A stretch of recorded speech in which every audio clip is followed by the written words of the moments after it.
47వ అధ్యాయం.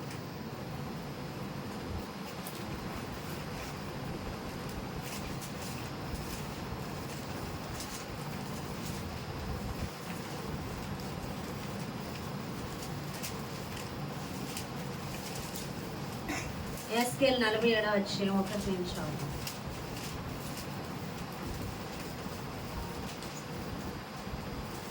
అతడు మందిరపు గుమ్మమున నన్ను చూడుకొని వచ్చెను. మందిరము తూర్పు ముఖముగా ఉండెను. నేను చూడగా మందిరపు గడప క్రింద నుండి నీళ్లు ఉబికి తూర్పుగా పారుచుండెను. ఆ నీళ్లు బలిపీఠములకు దక్షిణముగా మందిరపు కుడి పక్కన క్రింద నుండి పారుచుండును. పిమ్మట ఆయన ఉత్తరపు గుమ్మపు మార్గముగా నన్ను నడిపించి చుట్టూ తిప్పి తూర్పునకు పోవు దారిని బయట గుమ్మమునకు తోడుకొని వచ్చెను. నేను చూడగా అచ్చట గుమ్మపు కుడి ప్రక్కన నీళ్లు ఉబికి పారుచుండెను. ఆ మనుష్యుడు కొలనూలు చేత పట్టుకొని తూర్పు మార్గమున బయలు వెళ్ళి 1000 మూరలు కొలిచి ఆ నీళ్ల గుండా నన్ను నడిపింపగా నీళ్లు చీలమండ లోతుండెను. చాలమ్మా. అతడు మందిరపు గుమ్మమునకు నన్ను తోడుకొని వచ్చెను. మందిరము తూర్పు ముఖముగా ఉండెను.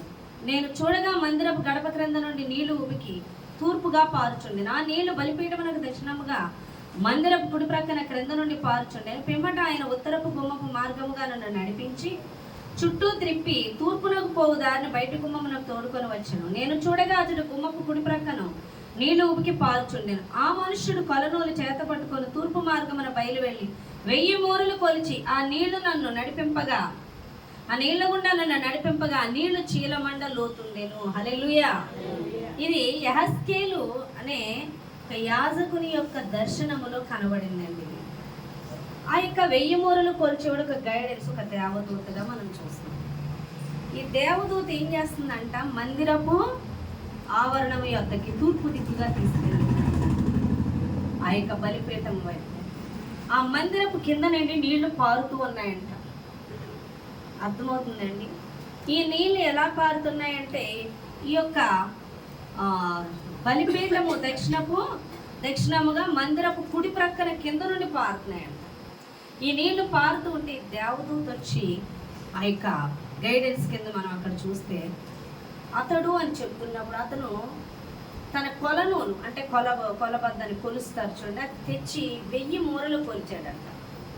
1000 మూరలు కొలిచి నడిపించినప్పుడంట ఆ పారుతున్న నీళ్లు చీలమండల దాకా వచ్చాయంట. అంటే మనకి కింద పాదం పైన ఇలాగా దుమ్ము ఉంటుంది కదా, ఆ చీలమండల దాకా వచ్చాయంట. నెక్స్ట్ ఇంకా చూద్దామండి, జాగ్రత్తగా వినండి. 4వ వచనం నుండి ఆయన మరి 1000 మూరలు కొలిచి నీళ్ల గుండా నన్ను నడిపింపగా నీళ్లు మోకాళ్ళలో తుండెను. ఇంకా ఆయన 1000 మూరలు కొలిచి నీళ్ల గుండా నన్ను నడిపింపగా నీళ్లు మొలలో తుండెను. ఆయన ఇంకనూ 1000 మూరలు కొలవగా నీళ్లు మిక్కిలి లోతై నేను దాటలేనంత నది కనబడెను. దాట వీలు లేకుండా ఈదవలసినంత నీరు గల నది ఆయను. అప్పుడు ఆయన నాతో ఇట్లా, నేను నరపుత్రుడా నీవు చూచిదివి కదా అని చెప్పి నన్ను మరలా నది అద్దరికి తోడుకొని వచ్చెను. నేను తిరిగి రాగా నది తీరమున ఇరుప్రక్కల చెట్లు విస్తారముగా కనబడెను. అప్పుడు ఆయన నాతో ఇట్లా, ఈ నీళ్లు ఉబికి తూర్పుగానున్న ప్రదేశమునకు పారి అరాబాలోనికి దిగు సముద్రములో పడును. అప్పుడు సముద్రపు నీళ్లు మంచి నీళ్ళగును. వడిగా పారు ఈ నది వచ్చు చోట్ల నెల జలచరములన్నీ బ్రతుకును.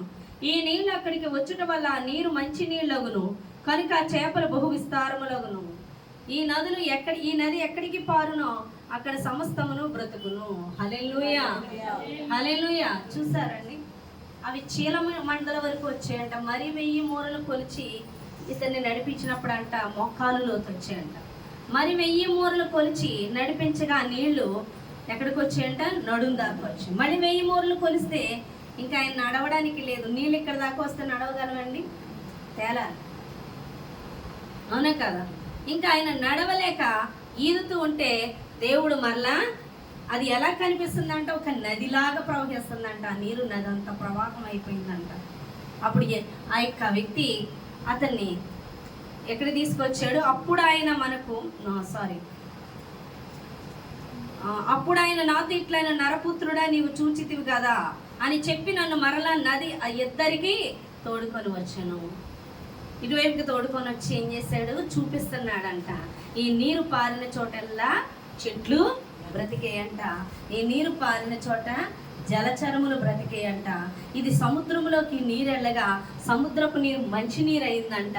ఆ మంచినీటి యొక్క అనేక చేపలు విస్తరించే చేపలు అంతేనే అక్కడ హల్లెలూయా బహు విస్తారములయ్యాయంట చేపలు. ఈ నది ఎక్కడికి పారునో అక్కడ సమస్తమును బ్రతుకును. జాగ్రత్తగా వినండి, జాగ్రత్తగా వినండి. మందిరపు కింద నుండి వచ్చిన నీళ్లు చీలమండల వరకు, మోకాళ్ళ వరకు, నడుము వరకు, ఈదలేనంత స్థాయికి, అంటే నడవలేని స్థాయి నుంచి ఈదే స్థాయికి వెళ్ళేగా నీరు వచ్చాయి. అవునా కాదా? మరి ఎప్పుడైతే చీలమండల దాకా నీరు వచ్చిందో, మనము నాకు ఫ్లడ్స్ వచ్చాయి, విజయవాడలో ఫ్లడ్స్ వచ్చాయి కదా, కాలనీలో స్టార్టింగ్ నీళ్ళు వస్తున్నప్పుడు ఎంతవరకు వచ్చాయి, పాదాల దగ్గరికే వచ్చాయి. అప్పుడు అందరూ ఏమనుకున్నారు, కాలనీలో సామాన్లు తీసేసుకోవాలి, పెట్టుకోవాలని. కొంతమంది ఏమో అంత నీరు వస్తుందా అనుకున్నారు. చాలా స్లోగా వస్తుందండి, కనిపించట్లే, చీకటి, కరెంటు పోయింది, కరెంటు కూడా లేదు. ఆ వెన్నెల వెలుతురులో అలా చూస్తున్నాం, అది పెరుగుతున్నట్టుగా తెలియట్లే, కొంచెం కొంచెం కొంచెం కొంచెం. కింద ఫస్ట్ ఫ్లోర్ గ్రౌండ్ ఫ్లోర్ మునుగుతాదా అనుకున్నాం, చూస్తుండగానే గ్రౌండ్ ఫ్లోర్ మునిగిపోయింది. చూస్తుండగానే క్షణాల్లో వాళ్ళ మోకాళ్ళ దాకా చూశారు, నడుము దాకా చూశారు. ఇక అది ఎక్కడికి వెళ్ళిపోయింది తెలుసా అండి, ఉదయం అయ్యేసరికి ఇక్కడికి వచ్చేసింది. మేమైతే మునిగిపోతాం, హైట్ ఉన్న వాళ్ళకి ఇక్కడికి వచ్చింది. ఇంక ఈదడం మొదలు పెట్టారు. అర్థమవుతుందండి? ఎప్పుడైతే పాదాల దాకా వచ్చాయో పర్వాలేదు మనం నడవగలం అనుకున్నప్పుడు నడిచారు, మోకాళ్ళ దాకా నడిచారు, నడుము దాకా నడిచారు. ఇక ఇక్కడికి వచ్చేసరికి వాళ్ళు ఈదడం మొదలు పెట్టారు.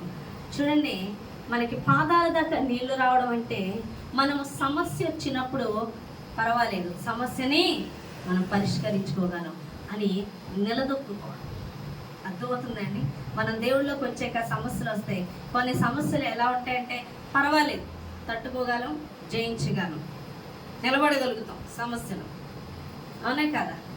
పాదాల కొరత, మోకాళ్ళలోకి వస్తే కొంచెం నడవడం కష్టం అవుతుంది కొద్దిగా. అవునా కదా? నీళ్లు మామూలుగా నడిచినట్టుగా నడవలేం కదా, అంటే కొంచెం సమస్య జటిలంగానే ఉంటుంది. నడుం దాకా వస్తే ఇంకా నడక స్లో అయిపోతుంది, ఇంకా కష్టం అవుతుంది. అవునా కదా? ఇక మునిగిపోతే పరిస్థితి ఏంటి, ఈదాలి, ఈతరానో లేదు, పోవడమే. లేదా ఏమవుతుంది, ఈదాలి అంటే ఏంటి, ఇక ఆధారం లేదు కింద. అర్థమవుతుందా? ఇక కాళ్ళు తేలిపోతాయి. అప్పుడు మనల్ని ఒడ్డుకు చేర్చాలంటే ఈత రానోళ్ళు అంటే, ఆధారం లేని వాళ్ళు అయితే ఎవరు ఉండాలి, ఇంకా ఏదో ఒక మనిషి ఆధారం అవ్వాలి. ఇక వాళ్ళది ఆధారం కాదు. అలాగే మనకి శీలమండల వరకు అంటే మనం నిలదొక్కునే సమస్యలు, మోకాళ్ళ వరకు ఇంకెక్కువ సమస్యలు, మనకి నడుము వరకు ఇంకా సమస్యలు. మనం అంటే కాళ్ళు ఇంకా ఆధారం లేదు, తేలిపోతున్నాయి, నీరు ఎక్కువైపోయి అంటే ఇక మనకి ఆధారం ఏది ఉండదు. ఇక దేవుడే ఆధారం లాంటి సమస్యలు వస్తాయి మనకి. అర్థమవుతుందండి? ఇక మన సమస్యను పరిష్కరించుకోవడం మన వల్ల కాదు, మనుషులు కాదు. ఎవరి వైపు చూడాలి? దేవుని వైపే చూడాలి. ఎవరైతే చిన్న చిన్న సమస్యల వరకు ఉన్నారో, వాళ్ళు నిలదొక్కుకోగలుగుతున్నారో, వాళ్ళు చేసుకోగలుగుతున్నారు, వాళ్ళు నిలదొక్కునే ఇది కూడా ఉంటున్నారో, అది పాదాల వరకే ఉంటుందంట అభిషేకం. అర్థమవుతుందండి? ఇక మోకాళ్ళు వచ్చేసరికి ఇంకొంచెం నీకు జటిలమైతే ఆ చిన్న సమస్య నీకు మోకాళ్ళు వరకే ఉంటుందంట అభిషేకం. నువ్వు నడువు వరకు అంటే ఇంకా నువ్వు నీ మీద ఆధారపడుతున్నావు, నువ్వు నిలదొక్కుగలుగుతున్నావు, అక్కడ వరకే ఉంటుందంట అభిషేకం. ఎప్పుడైతే ఇక నీ సమస్య నీ వల్ల కాదు, దేవుడే తీర్చాలని దేవుని మీద ఆనుకుంటావు, ఇక ఆధారం లేదు, కాళ్ళు తేలిపోతాయి, దేన్ని ఆధారం లేదు, ఇంకొట్టుకొని వెళ్ళిపోవడమే, అప్పుడు దేవుడే దిక్కు అన్నదే ఉంటుంది. చూడండి, అది మునిగిపోయే అభిషేకం, అంత అభిషేకం అంటే దేవుణ్ణి ఆధారం చేసుకున్న విధముగా వస్తాయి. చూడండి సమస్యలు, ఇక దేవుడే దిక్కని. అది ఎక్కడి దాకా తీసుకెళ్తుంది అభిషేకం? మన తల మునిగిపోయినట్లుగా. హల్లెలూయా. అందుకే పాట ఉంటుందిగా, జీవజలమా పాదాల కొలత సరిపోదయ్యా, మోకాళ్ళలో సరికాదయ్యా, పాదాల కొలత సరిపోదయ్యా, మోకాళ్ళలో సరికాదయ్యా, నీకు మునిగి లేవాలయ్యా,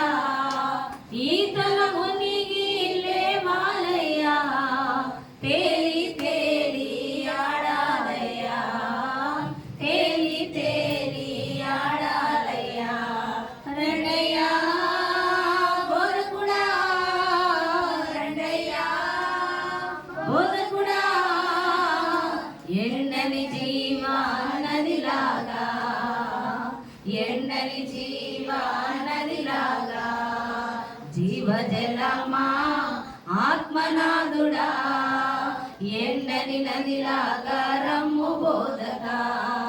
జీవజలమా ఆత్మనాథుడా, ఎండని నదిలాగా రమ్ము బోధకా. హల్లెలూయా. పాదాల కొలత సరికాదు, మోకాల లోతు సరికాదు. మరి ఏది సరివుద్ది? మన తల ఏమవుతుంది?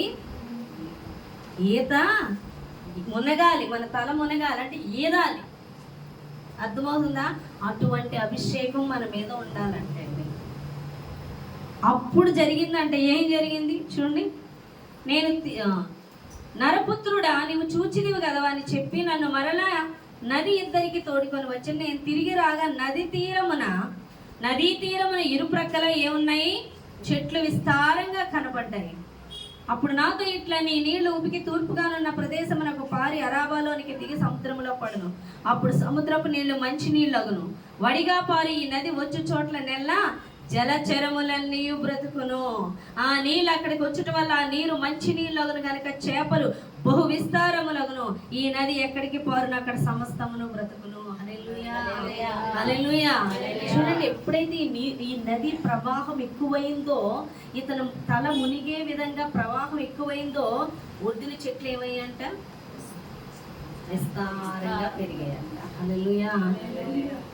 ఒడ్డున చెట్లు విస్తారంగా పండు ఇవ్వాలి ధారాళంగా.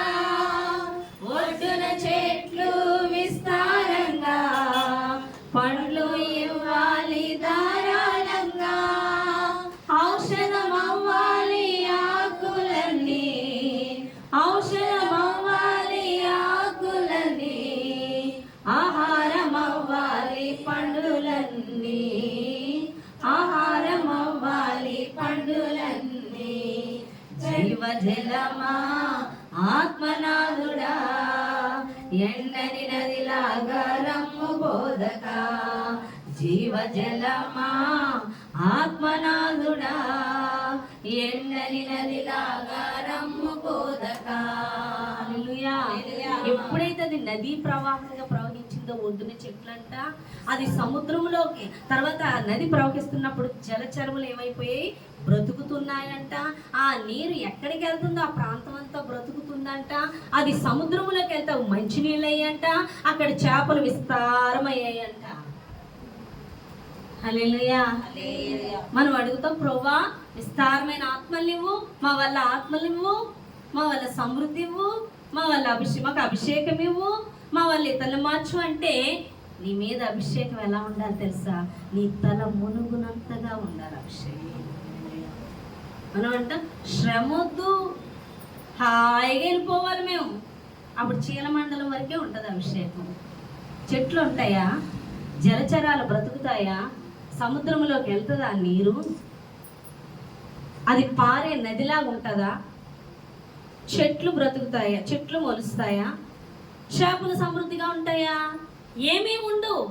మరి ఎప్పుడు ఉంటాయి అంటే, నీకు శ్రమలు ఏమవ్వాలి? శ్రమ దేవుని మీద తప్ప. ఆ పరిస్థితులు ఎలా ఉంటాయంటే, మనుషులు కానీ మన వల్ల కానీ ఇక కాదు, దేవుడే కాపాడాలి. అటువంటి వారి యొక్క అభిషేకం అనేక ఆత్మలకు విడుదలిస్తుంది. ఎవరికి ఇస్తుంది? అనేక ఆత్మలకు విడుదలిస్తుంది, సమృద్ధితో నింపుతుంది. మనం అలా కాదు, శ్రమ వచ్చినప్పుడు శ్రమ రాకూడదు, శ్రమ తీరిపోవాలి, శ్రమ పోవాలి, అభిషేకం వచ్చేయాలి. ఇది లేకుండా అది ఉండదు. కానీ శ్రమలో కొట్టుకుపోతుంటే దేవుడు వదిలేశాడా?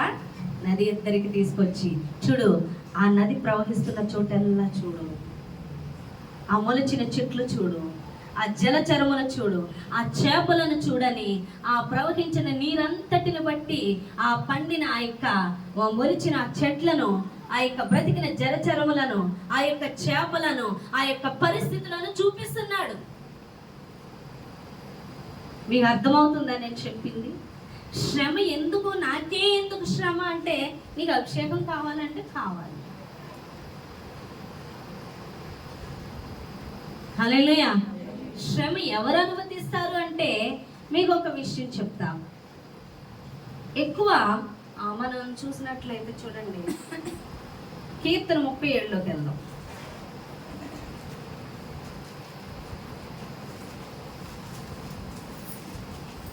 కీర్తన 37.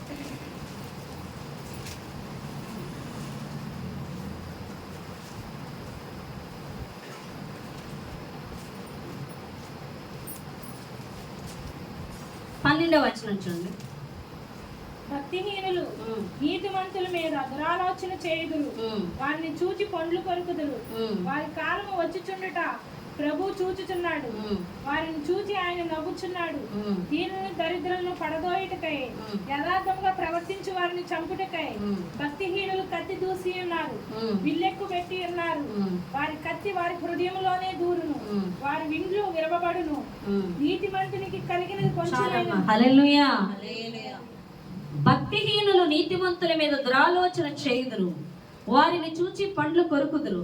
వారి కాలము వచ్చుచుండట ప్రభు చూచుచున్నాడు, వారిని చూచి ఆయన నవ్వుచున్నాడు. దీనులను దరిద్రులను పడద్రోయుటకై, యథార్థముగా ప్రవర్తించు వారిని చంపుటకై భక్తిహీనులు కత్తి దూసి ఉన్నారు, విల్లెక్కు పెట్టి ఉన్నారు. వారి కత్తి వారి హృదయములోకే దూరును, వారి విండ్లు విరవబడును. నీతిమంతుని కలిగినది కొంచెమైనను బహుమంది భక్తిహీనులకున్న ధనవృద్ధి కంటే శ్రేష్టము.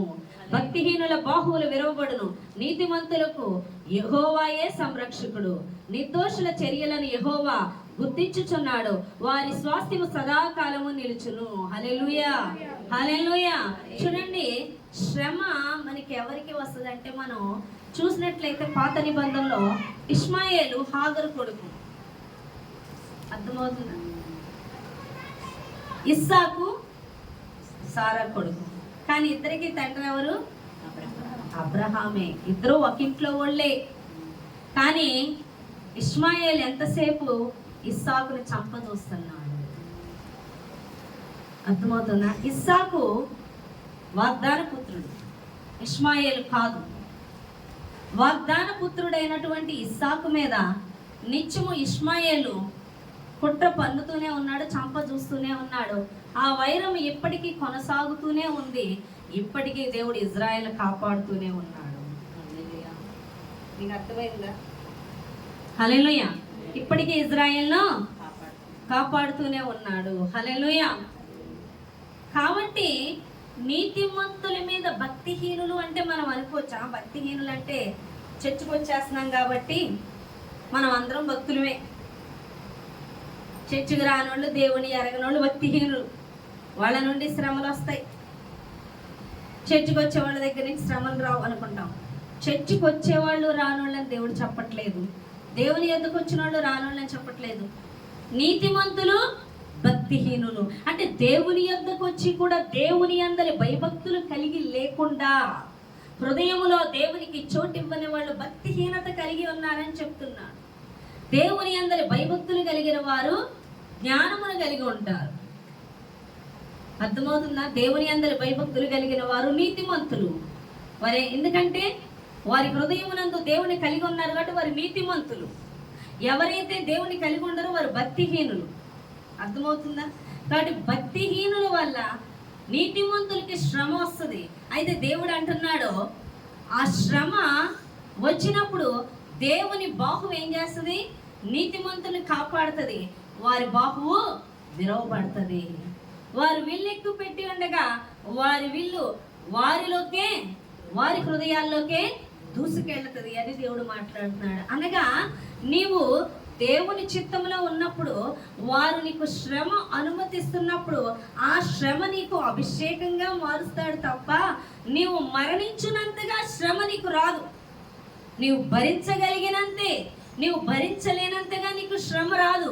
కానీ ఆ శ్రమ నీకు అభిషేకం. కానీ ఆ శ్రమ ఎవరి వల్ల వస్తుందో వారికి ఏమవుతుంది? నాశనం అని చెప్తున్నాడు దేవుడు. హల్లెలూయా. చూడండి, దేవుడు ఏమంటున్నాడంటే, ఆ మాట చెప్తాను ఇక్కడ 28వ వచనం నుంచి చూడండి. ఏలయనగా యెహోవా న్యాయమును ప్రేమించువాడు, ఆయన తన భక్తులను విడువడు. వారెన్నటెన్నటికీ కాపాడబడును గాని భక్తిహీనుల సంతానము నిర్మూలమగును. నీతిమంతులు భూమిని స్వతంత్రించుకొందురు, వారి దానిలో నిత్యము నివసించెదరు. నీతిమంతుల నోరు జ్ఞానమును గూర్చి వచించును, వారి నాలుక న్యాయమును ప్రకటించును. హల్లెలూయా. చూడండి ఇక్కడ దేవుడు ఏమని చెప్తున్నాడు.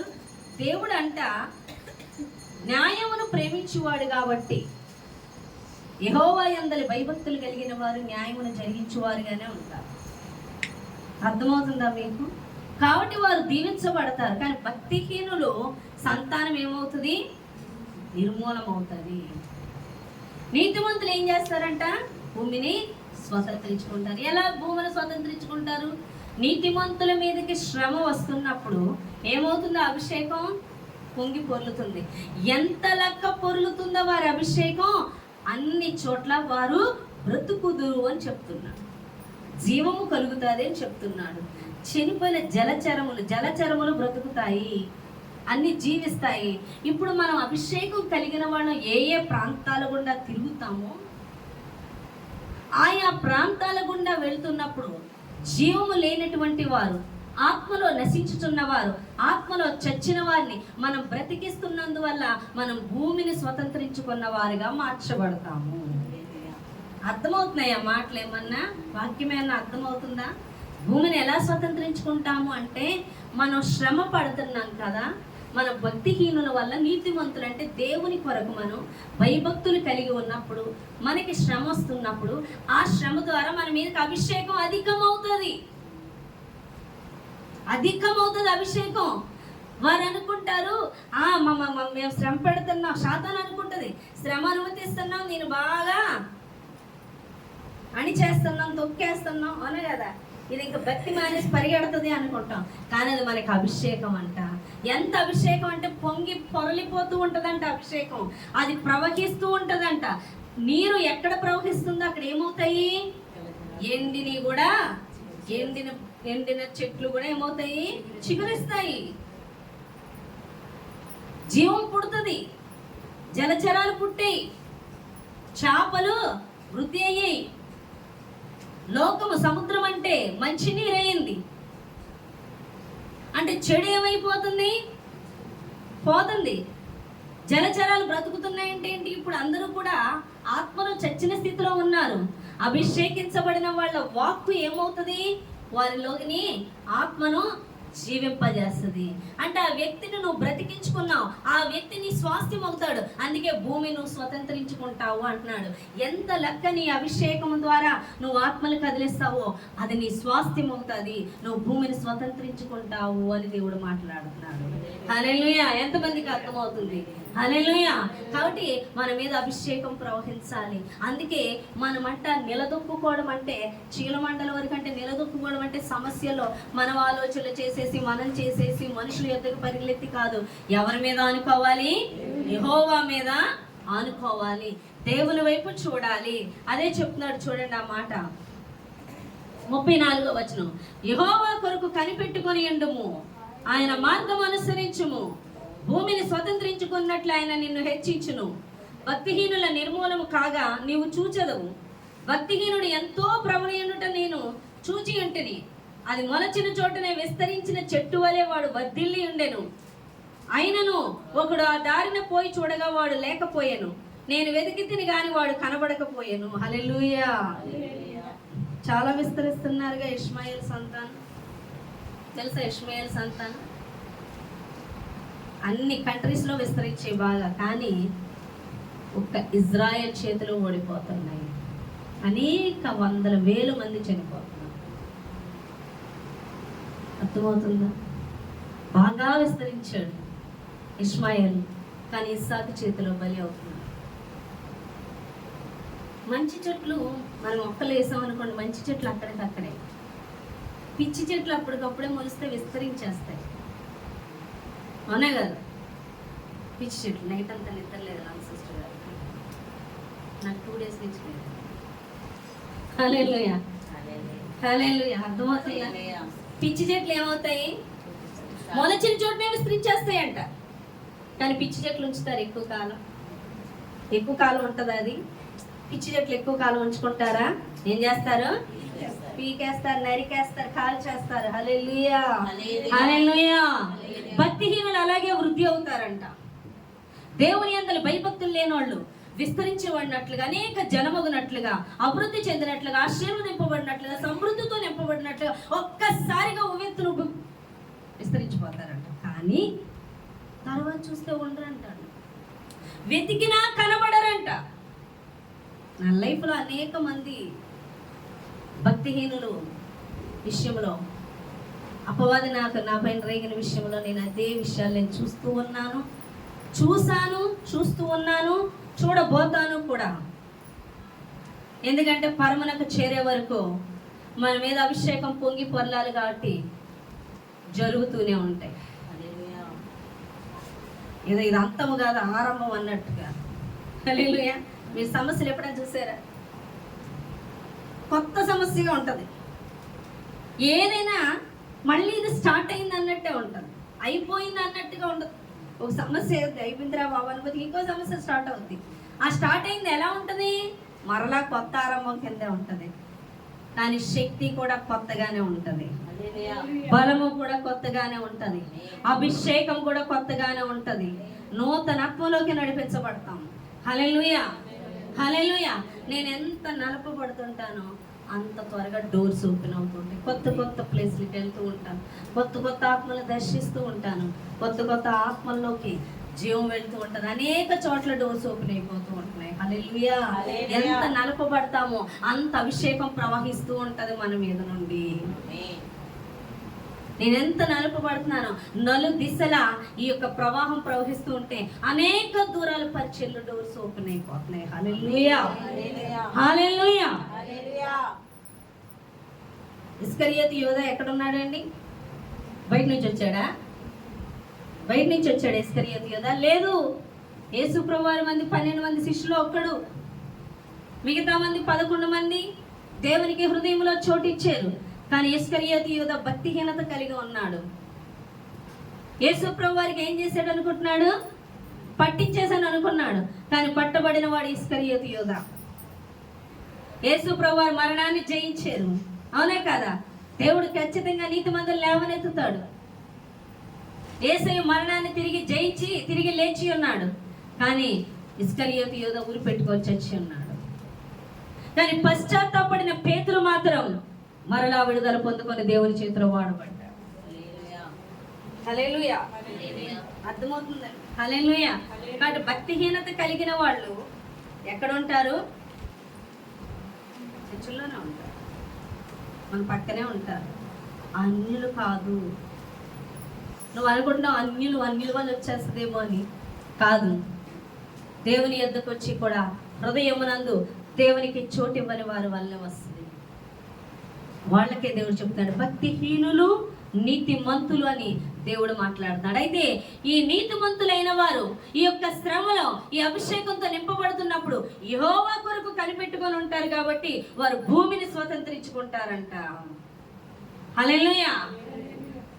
వారిని దేవుడు ఆశీర్వదిస్తాడంట. కానీ భక్తిహీనులు ఏమైపోతారు? నిర్మూలమవుతారు. వారు ఉన్న చోట అప్పటికప్పుడు విస్తరించేస్తారు, అప్పటికప్పుడే ఆశీర్వాదం, అప్పటికప్పుడే విస్తరింపబడతారు. కానీ వెదకినా కనబడనంతగా తీసివేయబడతారని దేవుడు మాట్లాడుతున్నాడు. హల్లెలూయా. నేను వెతికి తిరిగాని వాడు కనబడకపోయాను. నిర్దోషులను కనిపెట్టము, యథార్థవంతులను చూడము. సమాధానపరచు వారి సంతతి నిలుచుని గాని ఒక్కడైనను నిలవకుండా అపరాధులు నశించుదురు. భక్తిహీనుల సంతతి నిర్మూలమగును. యెహోవాయే నీతిమంతులకు రక్షణాధారము. బాధ కలుగునప్పుడు ఆయనే వారికి ఆశ్రయ దుర్గము. యెహోవా వారికి సహాయుడై వారిని రక్షించును. వారు యెహోవా శరణుజొచ్చి ఉన్నారు గనుక ఆయన భక్తిహీనుల చేతిలో నుండి వారిని విడిపించి రక్షించును. మనకి సమస్యలను కలుగజేసినప్పుడు, మన వల్ల కానప్పుడు యెహోవాను ఆశ్రయించి ఉండగా ఆయన రక్షిస్తాడంట. భక్తిహీనుల చేతిలో నుండి మనల్ని రక్షిస్తాడంట. వారు శ్రమ పడుతున్నప్పుడు ఆశ్రయం ఎవరంటున్నాము? యెహోవాయే ఆధారం. అంటే ఎక్కడి దాకా వెళ్ళిపోయింది ఆ శ్రమ? మునిగేంత వరకు వెళ్ళింది. ఆశ్రయం యెహోవాయే అంటున్నామంటే మనం పాదాలు నిలపలేనంతగా ఇదేంత వరకు మనం వెళ్ళాం కాబట్టి ఆశ్రయం యెహోవా అంటున్నాం కాబట్టి ఖచ్చితంగా అతన్ని ఇద్దరికి చేర్చినట్లుగా, ఆ వ్యక్తిని ఒట్టికి చేర్చినట్లుగా నిన్ను దేవుడు దానిలో నుంచి విడిపిస్తాను అని దేవుడు మాట్లాడుతున్నాడు. ఆ సమస్యలో నుండి నేను విడిపిస్తాను. ఆ భక్తిహీనుల చేతిలో నిన్ను నేను విడిపిస్తాను. వారు ఉన్న చోటనే విస్తరింపబడినట్లు కనబడుదురు గాని వారు వెతికినా కనబడకపోదురు. వారి సంతతిని నిర్మూలన చేస్తాను, వారిని పడగొడతాను అని దేవుడు మాట్లాడుతున్నాడండి. హల్లెలూయా. అయితే ఈ శ్రమ ఎందుకు? మన మీద అభిషేకం ప్రవహించాలి, మన మీద నుండి అభిషేకం ప్రవహించాలి. నేను ఇక్కడ చూసినప్పుడు సీతన్నపేటలో నేను అటువైపు అద్దుకున్నాను. నేను పైన మోటార్ వేసి కొండి నిండితే ఆ ట్యాంకులు అడిచిన్నది, నేను పైకి వెళ్ళి చూసేదాన్ని. ఒకసారి నీళ్ళు వచ్చేస్తున్నాయంటే ఏంటి నీళ్ళు వచ్చేస్తున్నాయని పైకి వెళ్ళి చూసి నేను ట్యాప్ కట్టలేదేమో అని కళ్ళలో చూడడానికి వెళ్తే అదంతా నిండిపోయి అంట. నేను ఏమైపోతున్నానంటే నడుస్తుంటే ఇంకా నడవట్లేదు, తేలిపోతున్నానండి. కళ్ళలోనే ఆ నీటిలో తేలిపోయే అనుభవం నాకు కనిపిస్తుంది. నీటిలో తేలిపోతున్నానంట. ఆ నీరు ఇలాగ ప్రవహించి చూడండి, ఎక్కడన్నా నీళ్ళు కిందకి వెళ్తాయి, ఎక్కడ పల్లం ఉందో అక్కడికి నీళ్ళు వెళ్తాయి, కానీ పల్లానికి నీళ్ళు వెళ్ళట్లేదు, ఎగువకి వెళ్తున్నాయంట. ఆపోజిట్, నేను అటువైపు ఉన్నాను ఇంట్లో, కానీ ఇటువైపుకి ఆపోజిట్కి ప్రవహిస్తున్నాయంట. ఇదేంటి నీళ్ళు ఇలా ప్రవహిస్తున్నాయి, ఇటువైపుకి ప్రవహిస్తున్నాయి, ఇలా ప్రవహిస్తున్నాయి ఏంటి? దీని పక్క సందు కాక పక్క సందులోంచి ప్రవహిస్తున్నాయి. నేను స్పష్టంగా చూశాను. నేను అబ్బా నాకు కొలత లేని అభిషేకం వచ్చింది, తేలిపోతున్నానండి. ఇలా ఇలా ఇలా అంటున్నాను నీటిలోంచి, ఇలాగా అసలు నాకు నేల అందట్లే, కాళ్ళకి తేలిపోతూ వెళ్తున్నాను. వెళ్ళిపోయి ఆ మోటార్ కట్టి ఇలాగా అది పట్టుకుంటున్నాను, తేలిపోయి ఉన్నాను. స్పష్టంగా కళ్ళు అనుభవించాను. అబ్బా ఎంత అభిషేకం అనుకున్నా. ఆ అభిషేకం పొందుకోవడానికి ఆ మన్నాని శ్రమ స్టార్ట్ అయ్యింది. హల్లెలూయా. ఇదేంటి ఇంత నలిగిపోతున్నాను అనుకున్నాను. ఆ శ్రమ ఎప్పుడైతే అభిషేకంగా వచ్చిందో బాగుంది అనుకున్నాను, ఆ మన్నా నుంచి శ్రమ స్టార్ట్ అయింది. కానీ ఆ శ్రమ ఏంటంటే ఆ అభిషేకం ప్రవహించడానికి. ఈరోజు దాని గుండా రోడ్డు మీదకి ప్రవహించింది. ఇప్పుడు అటువైపు వస్తున్నాను, ఇటువైపు జక్కంపూడి, ఇబ్రహీం అదే గుంటుపల్లి, అవునా కదా, చిట్ నగర్, అంబేద్కర్ కాలనీ, ఇవన్నీ అంటే ఇటువైపు ప్రవహించుకుంటూ వెళ్ళిందేమో. మరి దేవునికి స్తోత్రం. హల్లెలూయా. అభిషేకించబడ్డం, ప్రవహించబడింది. మన మీద అభిషేకం ఏమవ్వాలి? దావీదు ఏమంటున్నాడు? నా గిన్నె నిండి పొంగి పొరలిపోయి. గిన్నె అంటే పాత్ర అంటే ఎవరో? నేను. నా మీద నుంచి అభిషేకం పొంగి పొరలిపోవాలి. కరెక్ట్గా ఆగకూడదు, పొంగి పొరలిపోయి అది ఎంత దూరం ప్రవహిస్తుందో ప్రవహించాలి. అంత దూరం కూడా నీకు స్వాస్థ్యం అవుతుంది అని దేవుడు మాట్లాడుతున్నాడు. కాబట్టి మనకి శ్రమ, నువ్వు భక్తి గల జీవితం జీవిస్తున్నప్పుడు నీ శ్రమ అనేక ఆశీర్వాదాలకు మూలము. దాన్ని చూసి భయపడ్డం కాదు, కానీ దాని నుంచి నేర్చుకోవాల్సింది మనం నేర్చుకోవాలి, సరిదిద్దుకోవాలి, లోబడవలసింది లోబడాలి. అప్పుడు దేవుడు బలమైన సాధనంగా మనల్ని వాడుకుంటాడు. అనేక ఆత్మలకు రక్షణగా ఆధారంగా మనల్ని సిద్ధపరుస్తాడు. అనేక నశించుతున్న ఆత్మలకు జీవాన్ని కలుగజేస్తాడు. అనేక ఆత్మలు నీకు అప్పగిస్తాడు. అనేక ప్రాంతాలను స్వాస్థ్యముగా నీకు అప్పగిస్తాడు. నువ్వు యెహోవా కొరకు కనిపెట్టుకుంటున్నావు, యెహోవాని ఆశ్రయం చేసుకుంటున్నావు కాబట్టి ఖచ్చితంగా నిన్ను రక్షిస్తాడు. నీతిమంతులను ఎన్నడూ విడిచిపెట్టనని దేవుడు మాట్లాడుతున్నాడు. శ్రమ మీరు భరించగలిగినంతే అది, ఎందుకంటే నిండి పొంగి పొర్లితేనే అనేక ఆత్మలకు విడుదలని దేవుడు మాట్లాడుతున్నాడు. కాబట్టి శ్రమ వచ్చినప్పుడు ఏడవకం, శ్రమ వచ్చినప్పుడు ఏమి నేర్చుకోవాలో, దేనికి సిద్ధపడాలో, ఏం చేయబోతున్నాడో, ఏ మెట్టు ఎక్కించబోతున్నాడో, ఎంత ఉన్నతంగా నడిపించబోతున్నాడో నువ్వు సంతోషించమని దేవుడు మాట్లాడుతున్నాడు. ఈ చిన్న మాటల ద్వారా దేవుడు దీవించి ఆశీర్వదించుగాక. ఆమేన్.